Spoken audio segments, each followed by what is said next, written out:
Mesdames et messieurs, bonjour. C'est 10-12 Zénith qui démarre sur les antennes d'Equinox Télévision. C'est la dernière de l'année. Oui, l'année 2023 s'achève dans... Le Zénith de 2023 s'achève. Le Zénith de 2023 s'achève aujourd'hui. L'année 2023 s'achève quand? C'est dimanche, c'est ça? C'est dimanche, non? Oui. Ça, c'est dans quel calendrier? On va pas questionner les calendriers aujourd'hui, Charles Amel Bachou. L'année 2023, si vous le dites, s'achève dans le calendrier grégorien. On va pas questionner les calendriers. L'année 2023, chez les Bantous, s'achève le 19 juillet. Je sais. Donc, nous sommes encore dans l'année. Le nouvel an russe, c'est le 7 janvier. Le nouvel an chinois, c'est en février. Oui. Le nouvel an toltèque et aztèque, c'est un peu plus, donc attention. Précisez bien que c'est grégorien. Et au Cameroun, on est des aztèques, chinois, on est des grégoriens. Il y a des bantous. Non. Il y a des bantous. Vous êtes des c'est le 17 juillet. Faites très attention. Donc finalement, on fait quoi? On dit quoi? On est à combien de mois de la fin d'année finalement, ou de jours ou de semaines? Je ne sais plus trop, j'en perds mon latin. L'année finie. Mais bon, l'année finie, l'année grégorienne se termine effectivement le dimanche prochain et c'est la dernière livraison du 10-12 Zénith, votre programme toujours le plus électrisant au cœur du paysage audiovisuel camerounais. Il y en a qui ont décidé de mettre les couleurs dans l'humeur. Belmondo Djouaka, jaune souris, Pamela Fomen, noir et blanc zébré. Noir et blanc zébré. Oui, Ah non, vous n'êtes pas sérieux. Si, on l'est. La preuve, on le dit. C'est pas du zèbre aujourd'hui. Jeune souris, Belmondo Djouaka. C'est du blanc. Ça, c'est beau, ça. Les couleurs du zèbre. Très jaloux.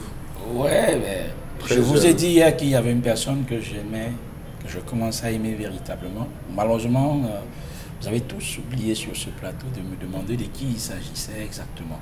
Aujourd'hui, je vous renvoie encore à la fin de l'émission pour vous dire que si j'ai mis du jaune aujourd'hui, ça a une signification. Vous avez refusé de nous dire qui c'est. Évidemment. J'ai dit qu'à la fin de l'émission, j'en parlerai. Ok, vous aurez droit à vos une minute. Il y a des gens que quand ils font le désordre, on dit que pour te faire pardonner, dis à la télé que tu penses à moi.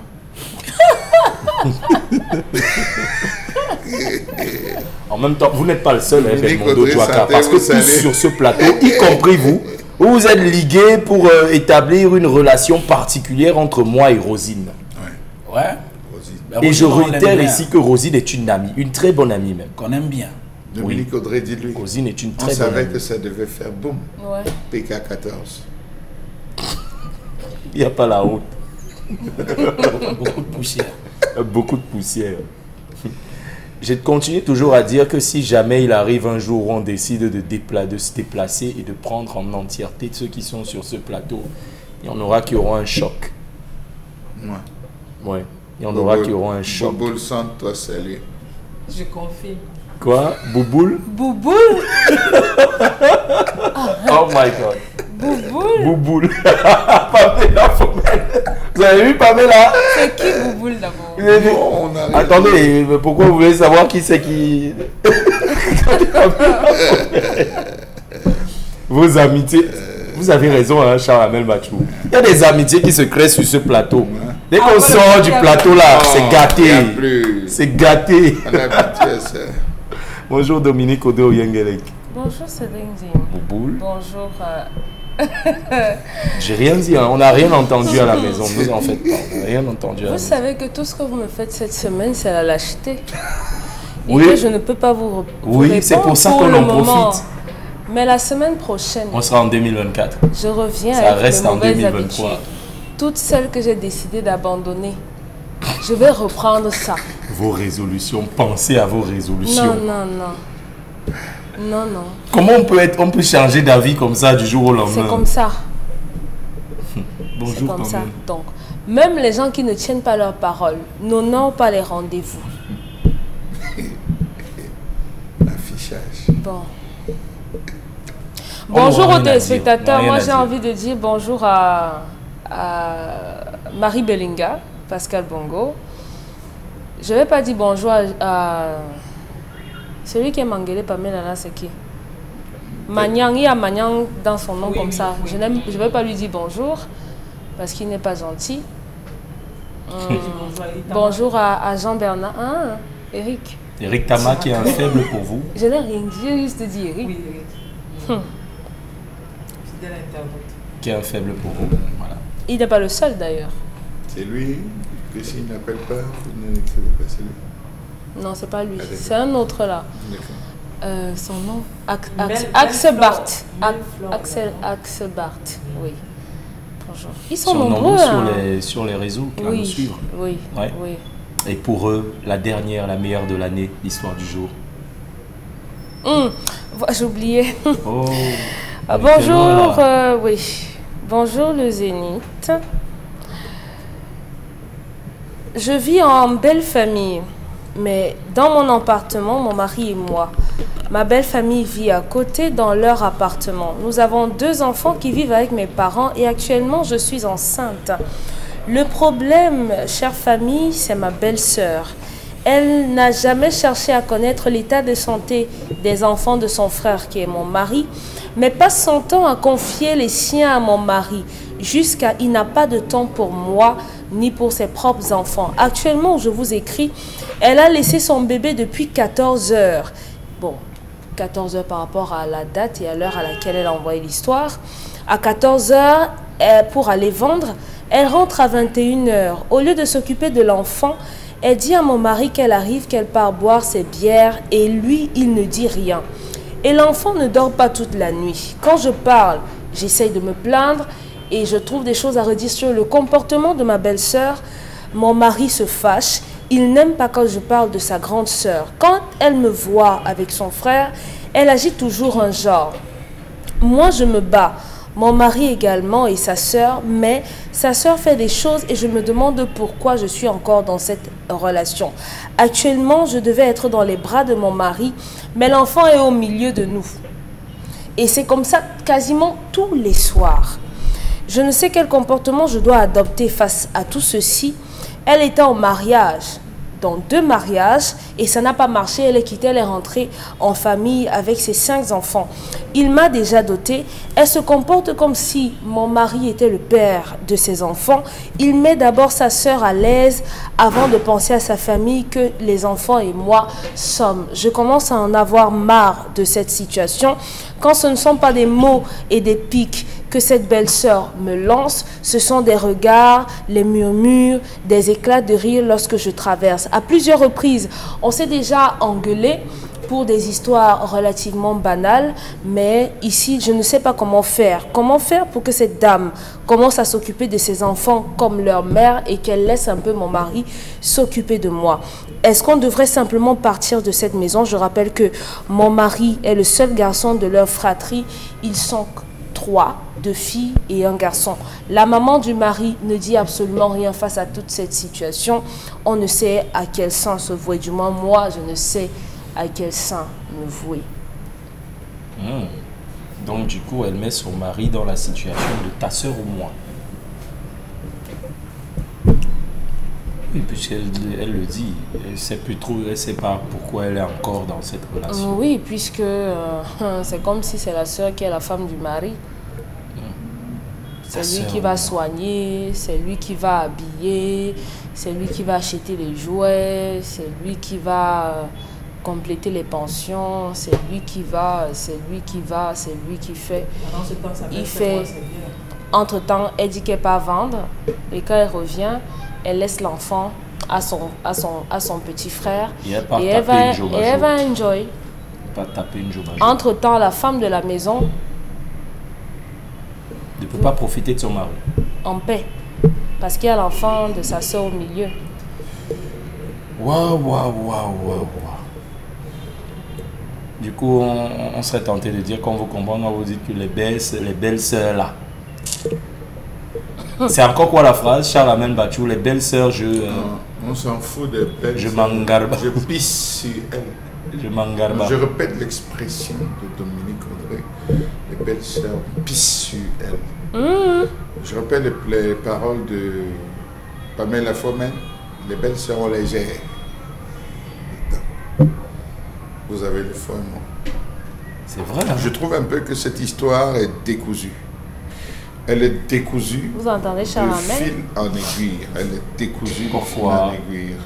C'est vrai que nous avons des personnes qui ont un regard beaucoup plus scientifique et qui travaillent sur la logique, défendant des intérêts compréhensibles à certains moments. Ne riez pas, Dominique. Ça, les statuts visés.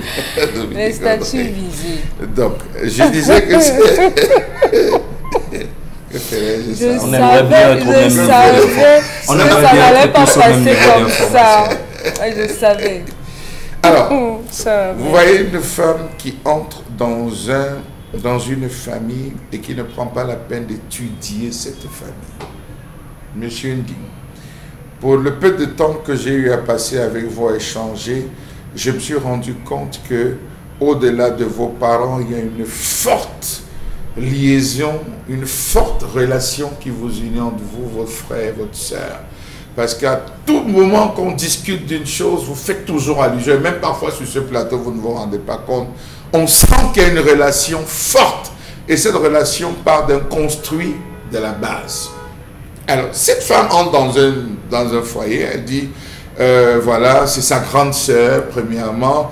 Elle ne sait pas si sa grande sœur a veillé sur lui. Elle ne sait pas si c'est sa grande sœur là qui a payé ses études. Elle ne sait pas si c'est sa grande sœur là qui lui a donné même le capital. Elle ne sait pas si c'est sa grande sœur là qui a toujours été là. Nous avons des familles où la maman, bien qu'existante, étant debout, c'est les grandes sœurs qui ont bercé tous les enfants, qui ont allaité les enfants et qui ont tout donné à ces enfants. Elle n'a pas rentré dans le vécu de cette famille, dans l'historicité même profonde de cette famille. Elle se place, elle dit, il s'occupe trop de sa soeur. Elle vient abandonner l'enfant, elle vient, non. Non pas que je suis en train de légitimer, mais j'estime que à un certain moment, elle devrait comprendre un ensemble de choses. Elle dit qu'elle a été mariée. Le mariage s'est gâté. Le mariage a fait... Elle était mariée 2 fois. 2 fois, ça s'est gâté. Aujourd'hui, elle est dans cette situation. Est-ce qu'elle traverse une dépression incompréhensible? Pourquoi envie de boire? Pourquoi être tout le temps dehors? Pourquoi avoir une... Est-ce que cet enfant qu'elle a conçu, elle a conçu dans le viol?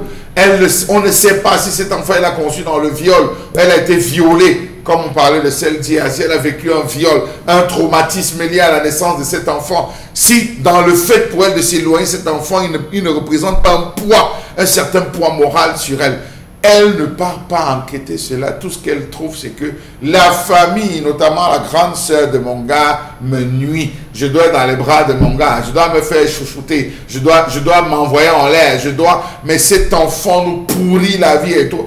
Et vous voyez, elle prend la vie de quelqu'un à la légère. À la légère. Entre nous, collègues, quand on se rencontre, mais Charles, ça ne va pas. Pourquoi tu es comme ça ce matin? C'est une question, c'est une phrase. On essaye de comprendre. Elle dit, malgré ce qu'elle fait, le gars protège sa sœur. Il protège sa sœur. Quel est le secret qui unit ce frère, son mari, à sa sœur? Dans toutes les familles, on s'entend par 2, par 3, parfois par 4, parfois tout le monde s'entend. Vous allez voir un monsieur, il n'a pas d'amis, mais moins d'occasions, il est toujours avec ses frères. Toujours avec son... Même s'il y a quoi, il est toujours avec son frère. C'est-à-dire, il reste 2 minutes, son corps commence à piquer, il appelle son frère position, il se retrouve avec son frère, à telle enseigne que leur relation gêne même les différentes épouses, parce que les gars sont toujours ensemble. Les femmes refusent et se refusent d'intégrer cela. Est-ce qu'elle a discuté suffisamment avec son mari? Oui, il y a discussion et discussion. Est-ce qu'elle est venue dans le sens du conflit? En disant, fais un choix entre elle et moi. Entre elle et moi. Oui, fais un choix. Si elle est partie sur cette base, le choix est tout fait. Tu as l'argent, on t'a donné. Le choix est tout fait. Mais si elle a la technique, les technicités, elle l'utilise pour lui dire, ouais, nous aussi, tout 20 ans, nous on peut être à 2, tout 20 ans. Vous voyez, elle dit avec précision, à 14 h, l'enfant est à la maison depuis 14 h, elle est partie boire, elle est allée. Non, je pense que malgré toute la raison qu'elle peut avoir, et je lui concède vraiment cette raison, elle n'est pas rentrée dans l'historicité de cette famille, elle n'a pas cherché à comprendre certains éléments dans cette famille, elle est restée superficielle, organiser le mariage plutôt que de vivre le mariage. Donc, mon conseil, je lui dirais, cette famille a un secret. Ces deux ont un secret. un secret parfois peut-être qui peut être lourd, un secret qu'on essaie de protéger, ou la famille peut avoir confié à ce gars, veille sur ta soeur. Comme vous êtes proche, veille sur ta grande soeur, ne lâche pas ta grande soeur, veille sur elle. Nous avons des familles qui confient les mamans. On en discutait déjà d'ici sur ce plateau, la maman, on dit que tu vas t'occuper de la maman, on décide vraiment qu'elle apprenne à épouser sa famille et la famille dans laquelle elle est. D'accord. Pamela Fomène, vous pensez qu'il y a, entre guillemets, de façon latente peut-être, une situation conflictuelle entre la belle-sœur et la femme, de telle sorte qu'elle n'arrive pas à supporter. Parce qu'on doit décider pour qu'on se comprenne. Pourtant, généralement, quand vous allez vers un homme, s'il a une sœur, en dehors de sa mère, s'il a une sœur et que vous sentez qu'il soit un peu proche, c'est généralement par elle qu'on commence par attaquer. On essaye de se la mettre dans... Pour la plupart hein, que moi j'ai connu, si vous voulez avoir un homme, tâchez d'abord d'avoir sa sœur ou sa mère. Jamais. Moi je vous dis parce que je suis une femme, c'est faux. Ah oui. Faux jusqu'au bout. On doit chercher à voir qui alors. On commence par la mère. Mieux les frères de l'homme. Les frères. Les sœurs viennent pour moi, elles sont tertiaires, ça veut dire qu'elles viennent même en 3e, 4e position. C'est facultatif. Voilà, Dominique a dit facultatif, je préfère employer ce mot. Les belles sœurs, c'est derrière. Et quand on écoute l'histoire ce matin, c'est clair que les deux ne s'entendent pas. C'est-à-dire la belle-sœur, celle qui a le mariage et la femme de l'autre ne s'entendent pas. Vraiment, il y a des choses sur lesquelles on ne doit pas tirer de long au large.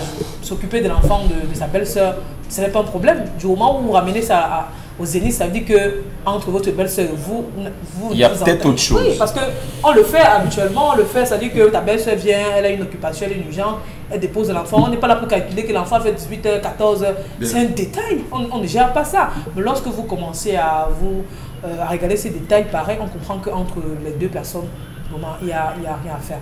Maintenant, la dame, moi je peux accepter, je peux comprendre que la dame soit fâchée. Oui, après, elle peut accepter de garder l'enfant parce que la mère de l'enfant va vendre, c'est normal.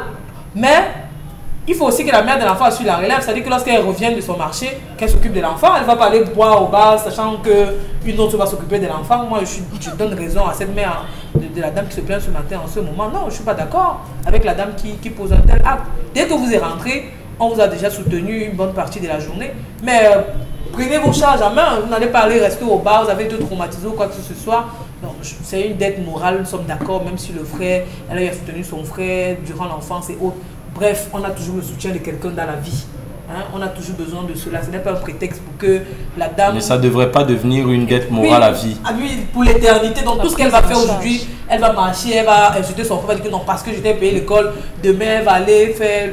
mal parler de son frère, dit que parce que je t'ai payé l'école. Non, ça devient comme un harcèlement, excusez-moi, mais la femme doit prendre ses responsabilités. Certes, c'est votre frère, il vous soutient parce que l'histoire précise que ça ne pose pas un problème au frère. Donc le frère accepte cela, mais dites-vous bien que votre frère est marié, son avis, ça ne compte pas dans la relation. Il est également une femme qui a un avis à émettre, qui peut être accepté comme rejeté, mais elle a un avis à émettre dans cette relation et mieux son mari pour décider, pas vous qui êtes hors de la relation, même si vous êtes la belle-sœur. Le mari va pas épouser sa sœur, on est d'accord.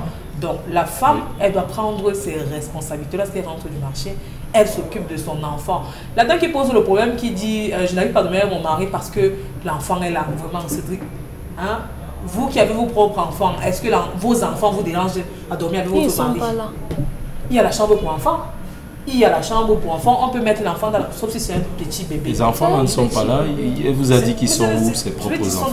Ce sont des choses qu'on peut... Et en plus, elle est enceinte. Peut-être ce sont les hormones. Oui. Les hormones de qui? De la femme? De la femme. De la mère de la maison, non? Vous voulez trouver des excuses pourquoi? Il y a souvent... Non, mais elle veut son mari. Il y a des moments où les femmes qui sont enceintes... Et entre-temps, le mari, lui, il est concentré sur le neveu, sur le bébé. Ce sont des choses qui peuvent arriver. Elle dit qu'elle veut le réchauffer. Mais c'est ça, non? Alors, elle est ça. Elle ne s'entend pas avec la belle-sœur. Et je suis d'accord que la mère de ce monsieur ne se prononce pas. Moi également, je sais pas ce que je vais dire à mon fils. C'est-à-dire que je vais dire à mon fils que ne t'occuper de l'enfant de ta soeur parce que ta femme refuse. La mère reste posée. Si elle a un mot à dire, elle dit un seul mot, elle s'adresse à sa fille. Il ne faudrait pas que tu viennes gâter la relation de ton frère et sa femme, c'est tout. Elle n'a rien à dire à cette femme qui se plaint ce matin. Elle n'a rien à dire. Parce que demain, si cette femme n'est pas là, si cette femme descend, ne saute pas, qui va s'occuper des enfants? C'est cette belle-sœur qu'elle se plaint aujourd'hui. Hein. C'est cette belle-sœur qui viendra s'occuper de cet enfant. Donc elle n'a pas, je trouve qu'elle doit arranger ses points avec sa belle-sœur au lieu de nous ramener un problème pareil, problème d'enfant. Je ne m'occupe pas de l'enfant de ma belle-sœur. Non, je crois qu'elle n'a pas encore intégré cette famille véritablement. D'accord. Belmondo Djouaka, situation conflictuelle entre une femme et sa belle-sœur. On en rencontre beaucoup, hein. C'est pratiquement monnaie courante. Surtout quand le mari, quand vous êtes installé dans le domaine familial, ça devient compliqué à gérer. C'est grinding. Pour moi, les responsabilités sont partagées. Entre la belle-sœur et entre les deux belles-sœurs? Oui, chaque personne a un rôle à jouer dans cette affaire, a eu un rôle à jouer. Va jouer un rôle pour qu'il y ait solution à ce problème-là. Je vous prends un cas. Moi, j'ai écouté les dames tout à l'heure parler des belles-sœurs comme si c'était des moins que rien. Je vais vous dire. Facultatif. Moi, je viens d'une fratrie de 7. Donc, 7 garçons et une seule fille. Et la fille, c'est l'aînée. Et la fille, c'est l'aînée. Oui. Moi, ma grande sœur m'a prise quand j'avais 7 ans. J'ai grandi chez ma grande sœur. Donc ça veut dire quand elle s'est mariée, son premier enfant, c'était moi. Donc tous ces enfants, je les ai portés. Je dis qu'elle est l'unique. Voilà la vraie histoire. Que j'épouse une fille aujourd'hui, une femme aujourd'hui, et qu'on me dise que ma belle-sœur, celle-là, ma grande sœur là qui m'a élevé, que c'est facultatif. Je suis aussi choqué que vous quand même. Je suis aussi choqué que vous parce que j'ai qu'une seule sœur. Et franchement, je ne tolérerais pas qu'une femme dise de ma sœur qu'elle est facultative. Vous avez compris, vous c'est irrecevable. Non, c'est ça. Vous coupez la parole à Belmondo. Ce que je vais vous dire là maintenant, ça vient du fond du cœur. Les hommes sont contents. Je me sens concerné. Et c'est pour ça que ça me choque. Que j'écoute les dames dire que la belle-sœur, c'est facultatif. Je réitère le mot facultatif. Aujourd'hui, j'appelle ma grande sœur maman. Je l'appelle pas par son nom. C'est Ma. Je l'appelle maman. Parce que ma mère n'est plus. Et c'est elle. La seule femme que nous avons, nous, c'est encore elle. Dites-moi comment une femme va venir manquer de respect à celle-là. Ah bon? Il n'est pas question de manque de respect. Maintenant, je voulais d'abord faire cette mise au point. S'il y a un choix à faire entre ma grande soeur, donc je parle n'importe quelle femme, fut-elle la première dame du pays, je vous dis, je prends ma grande soeur. Oui, pour cela. Vous n'applaudissez pas aussi. J'entends que Charles a nous aussi, on est les sœurs des gens. Maintenant, vous êtes les sœurs des gens. Dites-moi. Dites à vos frères de vous protéger. Mais on ne nuit pas les femmes de nos frères. C'est pas une question de nuire. On ne nuit pas les femmes de nos frères. Quand un homme se retrouve veuf, qui prend les enfants en charge? Généralement, ce sont, elle-même elle l'a dit, ce sont les belles-sœurs là qui récupèrent l'enfant, on envoie les facultatives. Voilà. Maintenant, c'est vrai, je suis d'accord. Je suis d'accord. Là où je dis, le mari, lui, là où j'accuse, je peux peut-être dire quelque chose concernant le mari, c'est que c'est à lui de discuter avec sa sœur, avec son épouse. Son épouse d'abord. Oui. Voilà, comme Chalamel a dit, il y a quelque chose qui fait à ce qu'il est obligé de subir ça. Dis que voilà, comme tu vois, je vous ai pris l'exemple de ma grande sœur. Moi, je ne vois pas comment je vais appeler mon épouse. Je vais dire, celle que tu vois là, c'est ma mère, donc c'est ta belle-mère. Si tu expliques à ta femme, comme tu vois, ma grande sœur, elle a subi ceci, elle a ceci, elle a ceci, elle a ceci, elle a ceci. Donc voilà, nous avons l'obligation de veiller sur elle. Voilà. Si je ne prends pas les enfants là sont perdus. Donc, supportons seulement comme ça. Voilà. Ne serait-ce que pour le bien de ces enfants. Voilà. On va pas supporter une femme qui part boire tous les soirs, vraiment.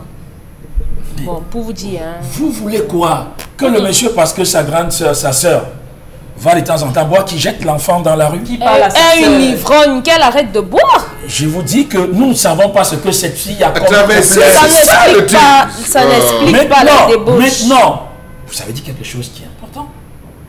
À la mère, quand même, la maman, elle ne peut pas aller dire à son frère que mon petit-fils dehors. Jamais. Ou même ta soeur dehors. Maintenant, elle peut, la maman, peut-être parler à la fille que toi aussi, ton frère fait déjà beaucoup pour toi. De temps en temps, c'est vrai, quand tu vas vendre, on regarde l'enfant, mais quand tu rentres, essaye quand même aussi de rester surveiller l'enfant. Oui. Au moins ça. Là, je suis d'accord. Il faut rentrer. On prend déjà soin de l'enfant en son absence, mais maintenant, quand elle est de retour du marché, il faut également de temps, ne serait-ce que pour l'éducation de l'enfant, aussi besoin de la chaleur maternelle. Il faut aussi rester à côté de l'enfant. Tu ne peux pas sortir du matin. Le matin, tu rentres et puis tu ressors. Tu vas boire, tu rentres quand on est en train de l'enfant peut être un enfant issu du viol. L'enfant peut être l'enfant qui a amené les problèmes dans son foyer à telle enseigne que le deuxième mari l'a perdu à cause de cet enfant. L'homme ne voulait plus la grossesse et tout. Et ça devient le problème. Vous n'avez jamais vu quelqu'un qui vit avec un poids psychologique? Non, et ça devient le problème de tout. C'est vous qui devez soigner la grande sœur. C'est vous qui devez soigner la grande sœur de votre mari. Merci. Mais ils ont besoin d'aide. L'école n'a jamais rien. On leur dit tout le temps, l'alcool noie, vous voulez noyer. Il y a quelques semaines ici, Dominique Audrey a posé un problème d'un homme qui buvait et qui se faisait dessus. Qu'est-ce que vous avez donné comme conseil? Encadrez-le.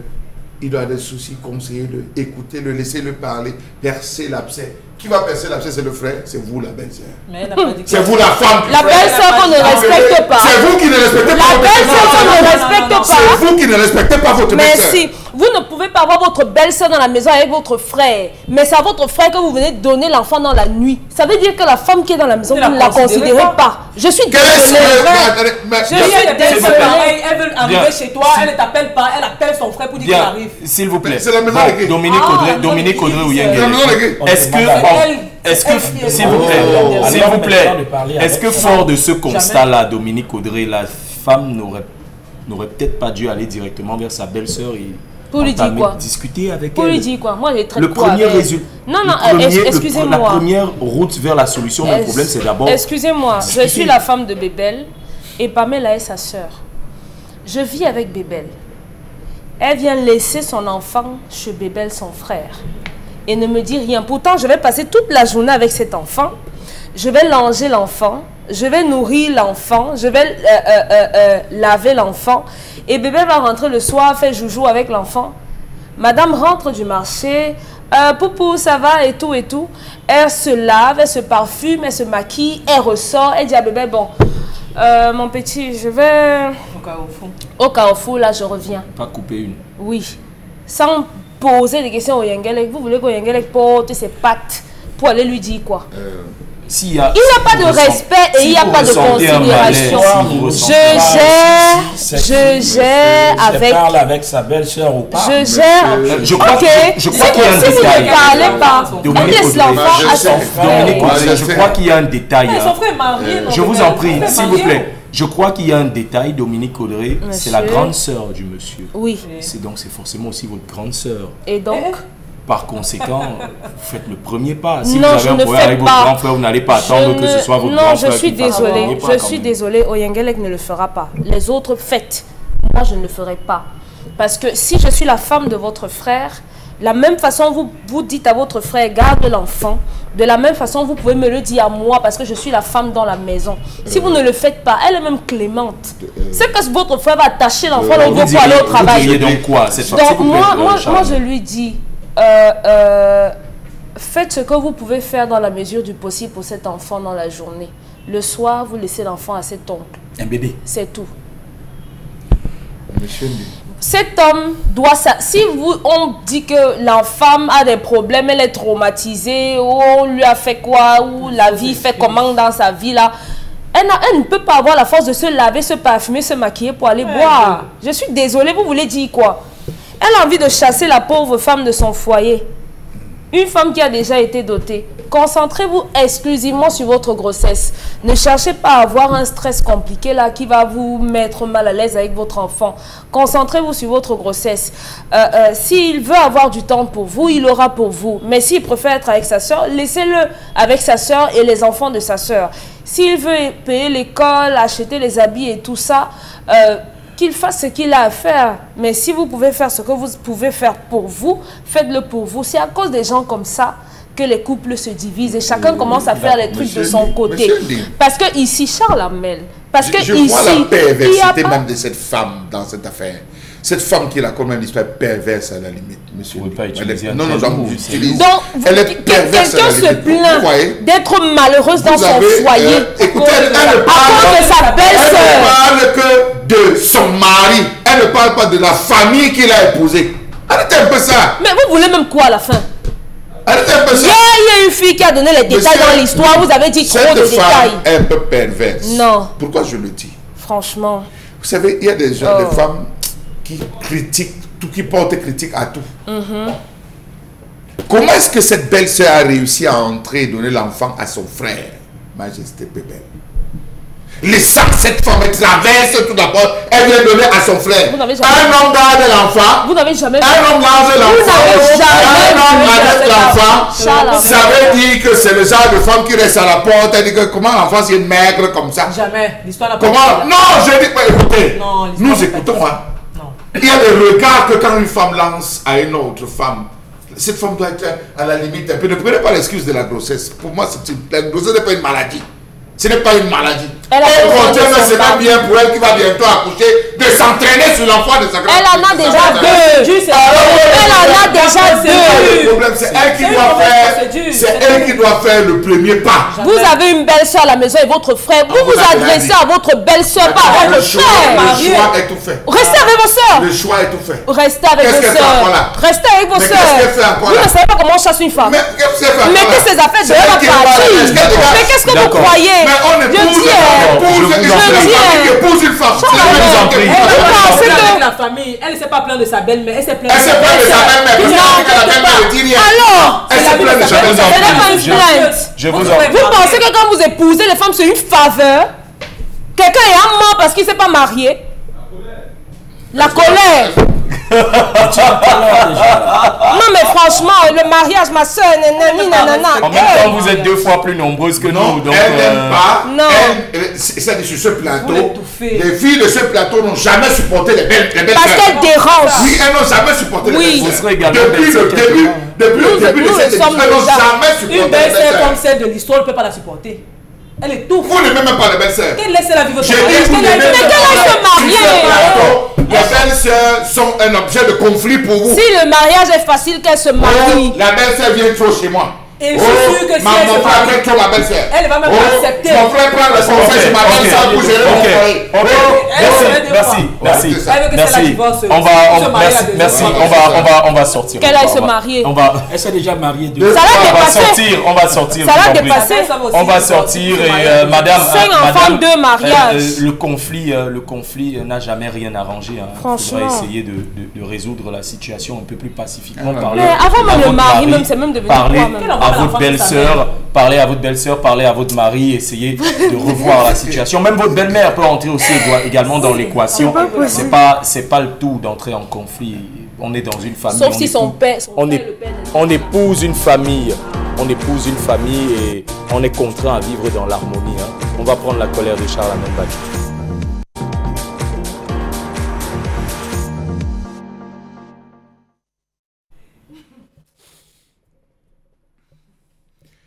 Je m'interroge ce jour sur la question de l'absence de logistique nécessaire au sauvetage en mer dans ce pays.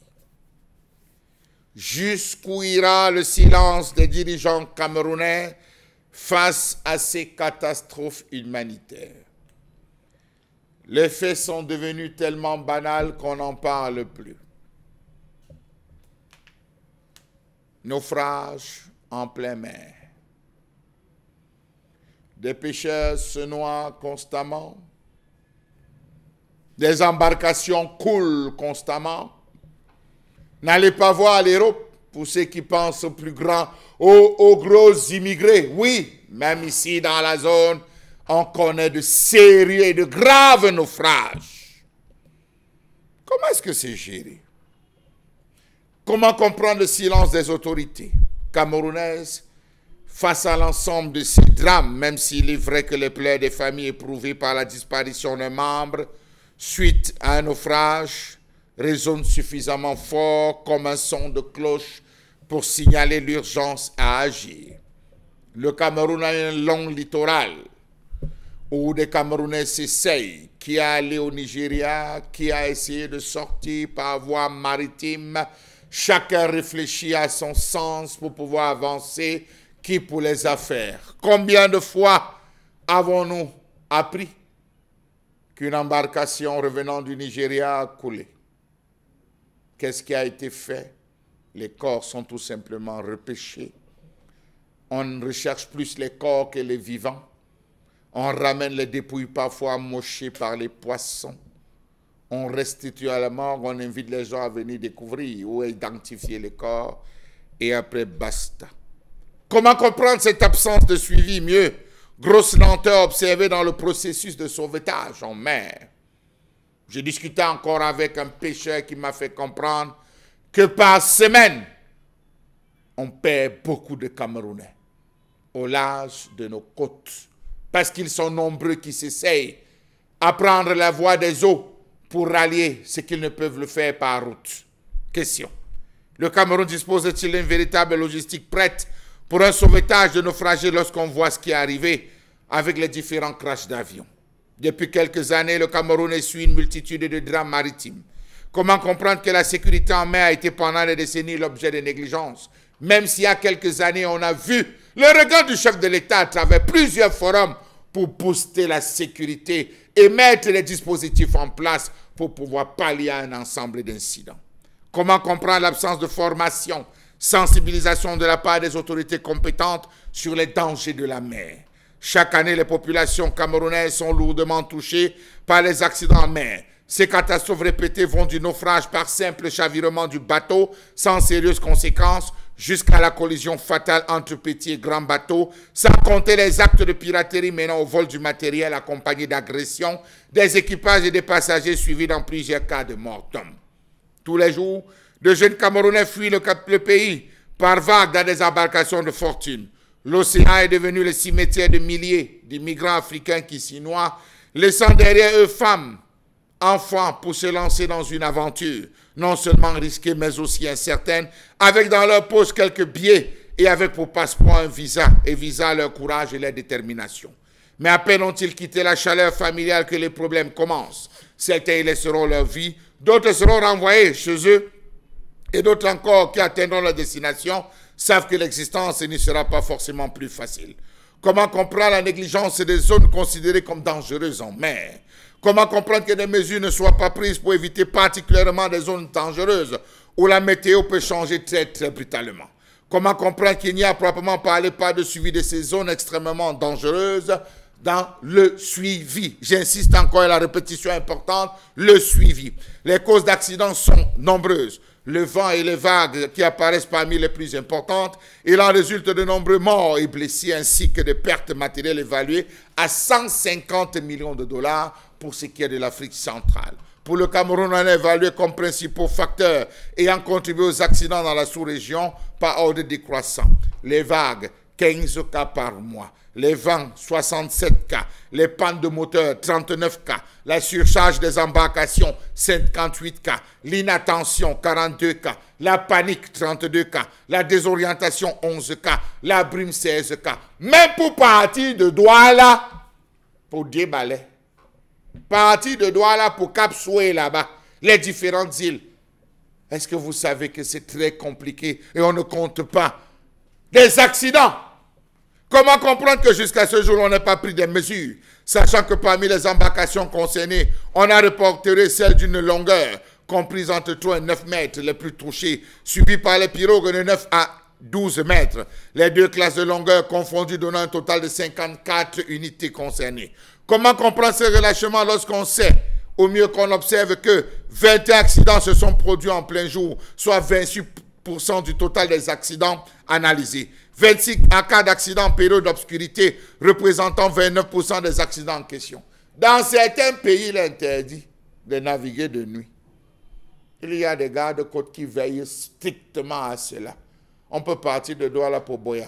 On peut partir de Douala pour rallier certains villages dans le sud-ouest. À partir de l'eau, certains vont à partir de la nuit. En termes d'attaque des animaux, on peut vous dire qu'il y a un drame. Et ce drame est enterré rapidement par la mer. Rapidement par les eaux. Et jamais on n'en fait cas. Tous les pays au monde ont ce qu'on appelle les gardes-côtes qui veillent, qui vérifient, qui suivent. De partant des frontières, ils ont des yachts, ils ont des bateaux pour contrôler l'activité. Les accidents ayant eu lieu, on le répétera en période de lumière ambiante, clarté lunaire par exemple, ou bien à l'aube du haut crépuscule, où la visibilité diminue, sont au nombre de 9, soit 21% du total. 156 cas d'accidents furent déclarés sur une période de 5 ans sur les côtes camerounaises. Ces accidents ont provoqué la mort de 202 personnes. Le nombre de blessés, 95, fut enregistré au cours des mêmes accidents. Rappel des faits. Dans la tranche 1990-1996, nombre d'accidents déclarés, 61. Nombre de blessés, 66. Nombre de morts, 176. Coût des dommages matériels, environ 30 millions de francs CFA. Savez-vous que dans la majeure partie des cas, la grande majorité des embarcations ne possèdent pas d'équipement de sécurité? Allez vous placer à Logbessou. Placez-vous ici, là, chez Eugène Keke, au niveau de l'embarcation à Bonaberi. Allez vous placer un peu plus loin vers lundi, vous allez découvrir ce que nous sommes en train de vivre. Qui protège ces personnes? Même pas Dieu. C'est malheureux, c'est très malheureux, mais c'est une réalité. Il y a beaucoup de naufrages qui se produisent au large des côtes camerounaises, des naufrages où très souvent notre marine est impuissante. On va questionner les mécanismes de protection. Très souvent, ces embarcations dites de fortune, je vais par exemple prendre le cas d'une embarcation qui avait chaviré en 2019 au large de la péninsule de Bakassi, où pratiquement une centaine de personnes ont trouvé la mort. L'une des remarques qui avait été faites à cette époque, c'est qu'il y avait un manque criard de bouées de sauvetage à l'intérieur de ce navire. À l'intérieur de ce navire. Vous savez quand même les différences de ça? Les attaques des animaux parfois. Les attaques des... Donc, avec d'autres navires. Avec d'autres navires, collision et tout. Déjà, quand il y a collision, autant il y a les aiguilleurs du ciel, autant il y a les aiguilleurs des mers qui sont censés, comment on va dire ça? On est censé en avoir, les radars qui identifient les navires. Vous avez compté les gens qui ont créé des agences ou des trucs où on fait des mariages sur les bateaux, ou des gens qui ont confié des petits yachts. Pour le gars prendre la yacht, il ne connaît pas se repérer les boussoles en mer. Déjà, moi aussi, je m'interroge, Belmondo Djouaka. Quand une embarcation comme celle qui a chaviré au large de la presqu'île de Bakassi, faisant pratiquement une centaine de morts et plusieurs disparus, prend la mer avec un nombre de bouées de sauvetage insuffisant, comment on peut autoriser un navire, fût-elle une embarcation de fortune, à prendre la mer sans avoir à son bord des éléments qui pourraient témoigner de la sécurité des passagers? Quand vous dites comment on peut autoriser, qui autorise? Qui contrôle? Il y a des qui coupe les tickets? Il devrait avoir des contrôles. Qui coupe les tickets? Il devrait avoir des contrôles. Qui contrôle? Parce que quand on dit comment on peut laisser, c'est ça, je veux savoir qui contrôle. La Marine nationale est censée faire des patrouilles. Très bien. La Marine nationale fait des patrouilles. L'autorité portuaire. Il a parlé des gardes-côtes, par exemple. Oui, les gardes-côtes également. Vous pouvez me dire effectivement si on a des gardes-côtes un peu partout dans le littoral camerounais? Oui, généralement, c'est la marine. Hein. Franchement, c'est la marine. Franchement, je voudrais simplement dire, M. Ndig, je crois que Charles Hamel a tout détaillé là. Regardez la qualité de nos embarcations. Il y a la qualité. Il y a même la qualité du navigateur. Oui. Ouais. Est-ce qu'ils sont formés pour ça? C'est pas parce qu'on a une petite embarque, une petite pirogue, Généralement, ils ont des pirogues à moteur sur lesquelles, ils transportent des personnes, la masse de personnes est même au-dessus de ce que l'embarcation est capable de supporter. Mais bien sûr, bien sûr. Quand vous... Est-ce que pour rentrer en mer, est-ce que les gars, il a parlé des cas dus aux vagues, qui ne préviennent pas les vagues, ne préviennent pas les tempêtes en plein. Est-ce qu'ils prennent toutes les mesures, est-ce qu'ils prennent toutes les informations nécessaires avant de rentrer là-dedans? Est-ce qu'ils suivent la météo? Est-ce qu'ils suivent la météo? Est-ce qu'ils suivent la météo? Est-ce que pour rentrer dans ça, ils s'informent? Parce qu'il ne s'agit pas d'avoir une embarcation et se jeter à l'eau. Vous n'êtes pas formé pour ça. N'en parlons pas justement des cas de nuit qui interviennent notamment. Ah oui. Vous parlez d'intervention, il parlait d'intervention. A-t-on les moyens d'intervenir? Quand bien même ça se passe en journée, quel temps on met pour intervenir? Je rappelle que je vais mentionner juste le cas de ces militaires qui avaient péri en juin 2017 suite au naufrage de leur embarcation. Je pense que c'était de nuit, il a fallu attendre pour avoir une intervention. Je vous dis que quand même Charles Hammer le relevait tout à l'heure, on vient pour la plupart chercher des corps. On ne vient pas chercher des vivants. Parce que le temps que ça a coulé, le temps que ça met pour que l'intervention arrive, entre le temps où le bateau coule et le temps où l'intervention arrive, il est clair qu'on ne peut plus trouver des survivants. Donc, si on a la chance de trouver quelques corps, si les poissons ont épargné quelques corps, on récupère. Mais là, quand même, j'ai dit qu'on n'a pas prévu, il n'y a pas un dispositif adéquat, justement, pour prévenir de tels cas de naufrage en mer. Rien n'est fait. Vous parlez des militaires même. Si les militaires en arrivent, justement à ne pas être secourus, alors qu'il y a...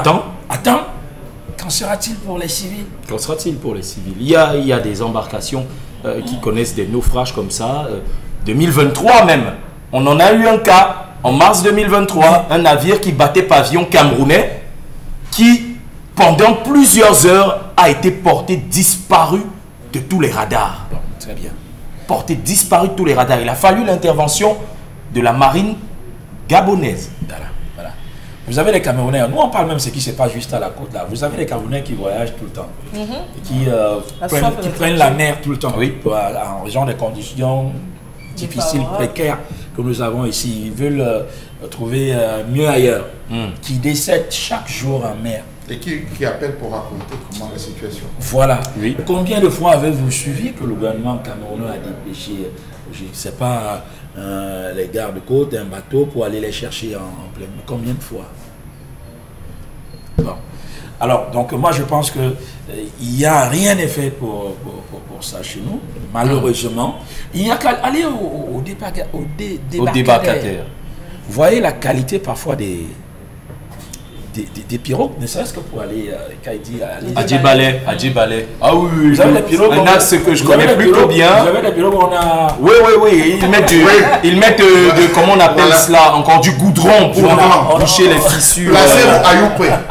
Quand les gars viennent acheter les casiers de bière, vous voyez comment ils chargent ça dans les pirogues de 9 mètres, de 12 mètres. Comment les gens sont chargés à l'intérieur. Vous posez une question au gars qui gère le moteur. Que gars, la bouée de sauvetage, pour faire quoi avec? Pour faire quoi avec? Il n'est pas au courant de ça. Il n'est pas au courant de ça. À l'intérieur, vous devez être des nageurs. Mais c'est pour cela que... Mais si tu arrives, tu vas faire comment, Cédric? Mais on a vu une autre barque là, avec des bouteilles en plastique. En plastique, oui. Vous êtes déjà allé en mer. Vous êtes en mer avec ça. Vous attendez à quoi? Vous êtes déjà allé en mer. C'est d'une immensité incroyable. La mer, c'est pour les courageux. On y était allé dans le cadre d'un reportage avec la marine marchande. La mer, on a été à peine sorti de l'embouchure de l'estuaire, au niveau de l'estuaire du Vouri. Vous voyez rien. À des kilomètres autour de vous, vous ne voyez rien. C'est incroyable.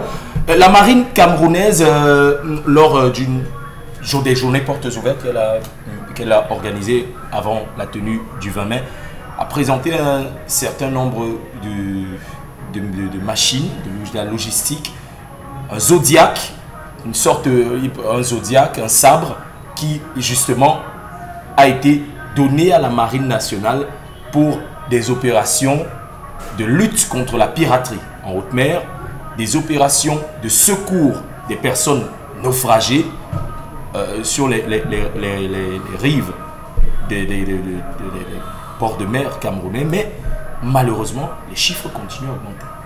Ça continue à aller crescendo. Du coup, on se demande, c'est vrai, on ne va pas dire à la marine de faire un travail, il y a les autorités nautiques civiles qui sont censées faire ça. Les gardes-côtes à l'origine sont d'abord de l'autorité nautique civile, mais on se demande, mais qu'est-ce qu'ils font?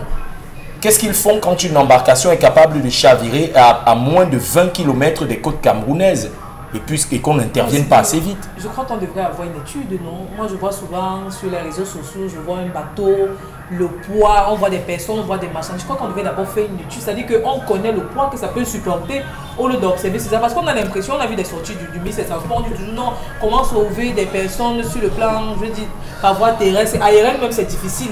Maritime, alors on n'en parle presque pas, pourtant c'est également une voie, lorsqu'on était à l'école, on parlait de la voie aérienne, la voie maritime et autres, mais on s'accentue plus sur la voie terrestre, comme si les autres voies de compte. Moi je ne peux pas compter le nombre de personnes que j'ai perdues par voie maritime. Dans d'autres pays, il y a des moyens de secours, c'est-à-dire que je prends le cas de l'Angleterre par exemple, là-bas ça ne joue pas, il y a des moyens, quelqu'un peut...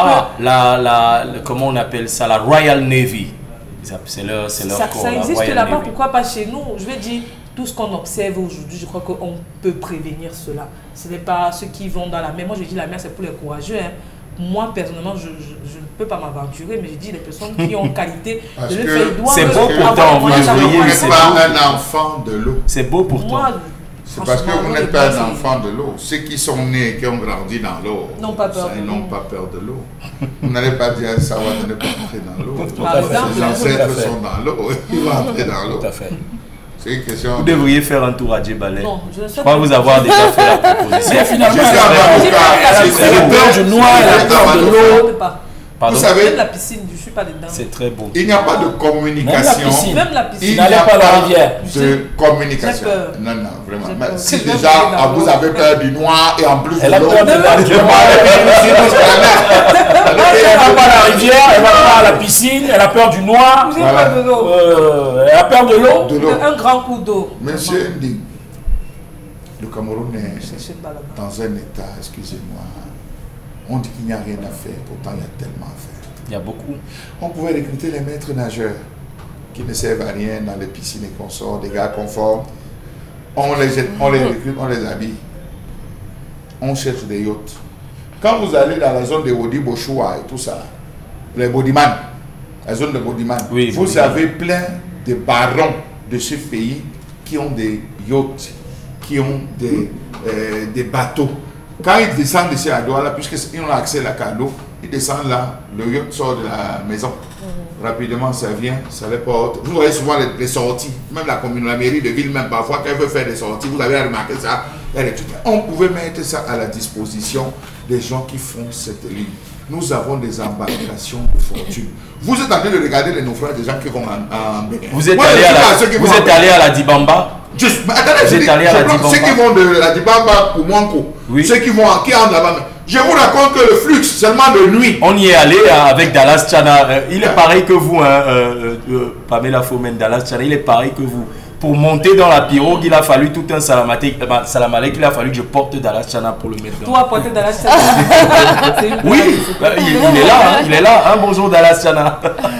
Il a peur de l'eau comme vous. Donc, et quand on faisait ce reportage sur les carriéristes de sable de la Dibamba, on a appris que la veille, quelqu'un était mort par noyade, pas très loin de là. Oui. À peu près 10 km au niveau de l'embouchure.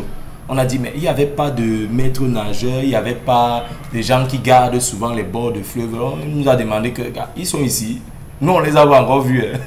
Donc, du coup, on se dit, au-delà même des mers, au-delà même du bord de mer, combien de cas on a répertoriés ici, dans une revue des réseaux sociaux, de jeunes qui, en allant se baigner à la plage à Kribi, s'est noyé en allant faire un tour en yacht avec des amis, parce que les jeunes ils sont de plus en plus fans de ça, ce genre de choses-là. Naufrage, ils se sont noyés. Pas d'intervention au bout d'une heure, tout le monde est mort sur le coup. On se contente juste de repêcher les corps qui flottent à la surface. Combien de corps on va repêcher avant que finalement on se dise ça suffit? Il faut prendre les choses à bras le corps. Il faut mettre la sécurité. Regardez quand vous allez à Ibiza. À Ibiza, vous voyez, pendant que les gars sont dans l'eau, les notes là, attention, vous venez de traverser la limite. Allez, ouais, sortez la limite. Ils posent même des plots, des balises. Merci. Pour empêcher. C'est balisé. Attendez. Mais chez nous, à Kribi, c'est balisé. Et quand bien même il y a l'intervention, elle est immédiate. On a un maître nageur qui est là. Ils sont là. Nous avons un flux. Nous avons des gars qu'on envoie aux Jeux Olympiques en natation où ils sont même derniers ou premiers. Je ne sais pas. Bon, allez, en